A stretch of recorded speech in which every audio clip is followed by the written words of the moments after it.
ये कहते हैं कि भारतवर्ष पुण्य की भूमि है, ये भारतवर्ष तीर्थ की भूमि है, ये देवताओं की भूमि है। तो गंगा किनारे शक्ति जी महाराज राजा पक्षी को कच्चा सुनाते राजा। उद्धव और गोपी संवाद का भी प्रसंग आता है। अगर विचार करें तो उद्धव क्या है? उद्धव है ज्ञान, और गोपी क्या है? भक्ति। ज्ञान और भक्ति, जीव के अंदर इन बातों का समावेश होना चाहिए। ज्ञान और भक्ति का अगर समावेश होता है, अकेला ज्ञान भगवान को प्राप्त नहीं कर सकता, और अकेला प्रेम भी भगवान को प्राप्त नहीं कर सकता। ज्ञान और प्रेम, गोपी प्रेम है और उद्धव ज्ञान है। बिना ज्ञान के भक्ति नहीं, और बिना भक्ति के ज्ञान नहीं। इसलिए उद्धव और गोपी के संवाद का वर्णन भागवत के अंदर आता है। और गंगा किनारे सुखदेव जी महाराज राजा पक्षी जी को कथा सुनाते हुए राजन, जीव को हर वक्त भगवान का भजन करते हुए, स्तवन करते हुए अपने समय को व्यतीत करना चाहिए, क्योंकि श्रीमद् भागवत की कथा जो है वो मानव को देव बनाने के लिए कही गई है। ये कथा को सुनकर के ये जीव देवता बने,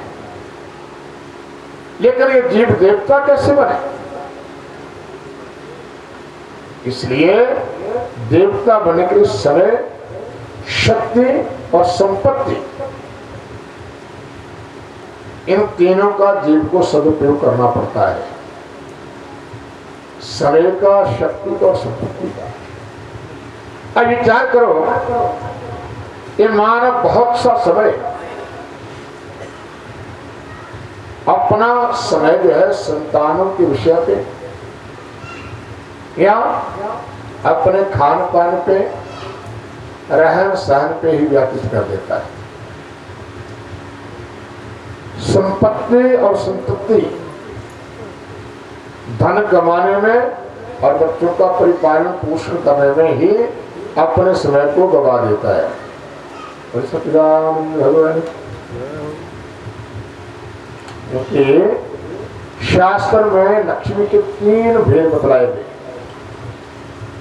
एक लक्ष्मी, दूसरा महालक्ष्मी और तीसरी अलक्ष्मी। अब लक्ष्मी किसको कहा जाता है? नीति अनीति के द्वारा प्राप्त धन ही साधारण लक्ष्मी है, जिसका कुछ सदुपयोग होता है, कुछ दुरुपयोग होता है।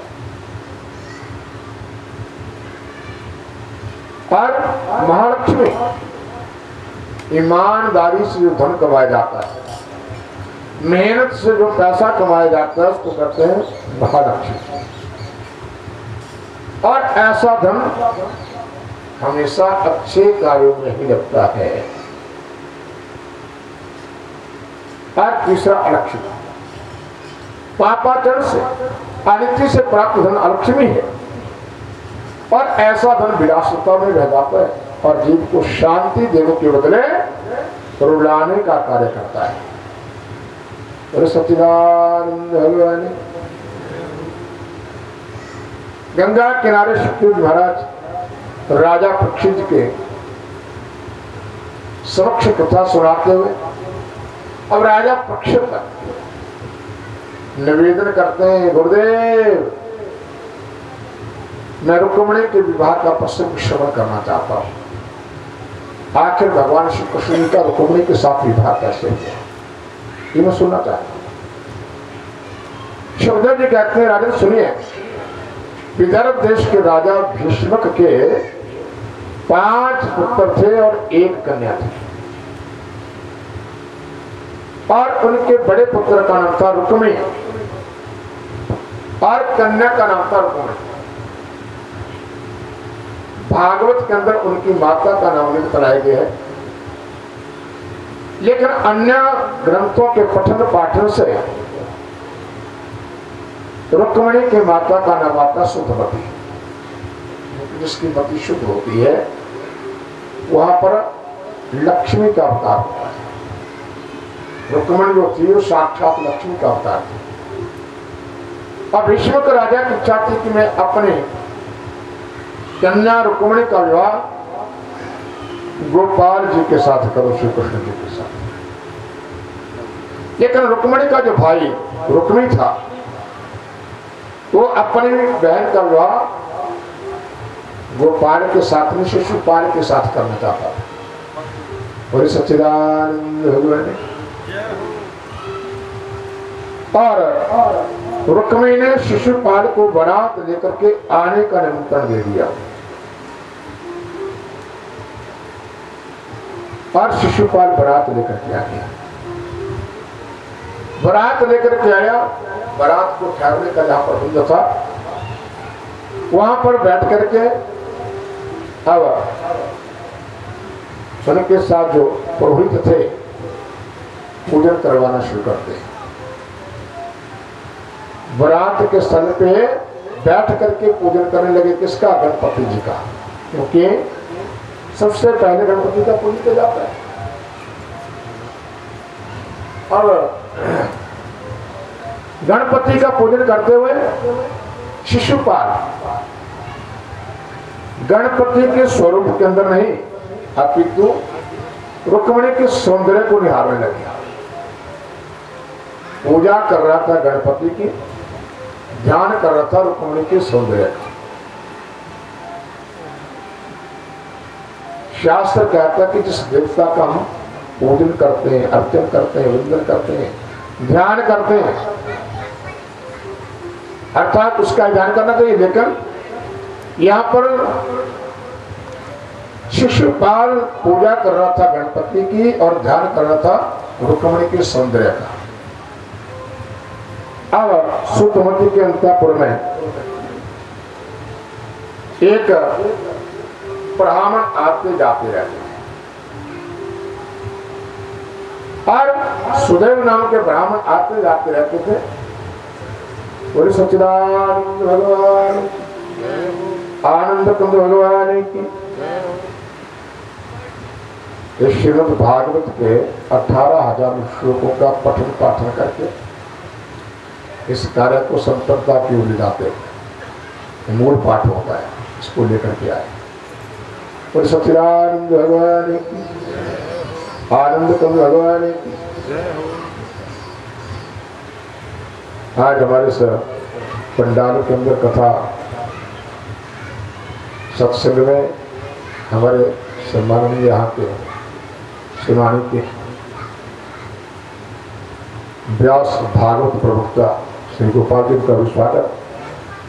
कृपया आगे स्थान ग्रहण कर लें, आसन लिया।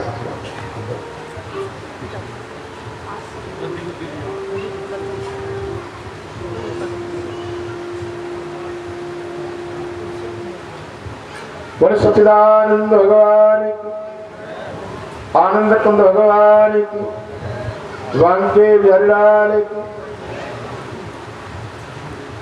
तो प्रसंग चला था कि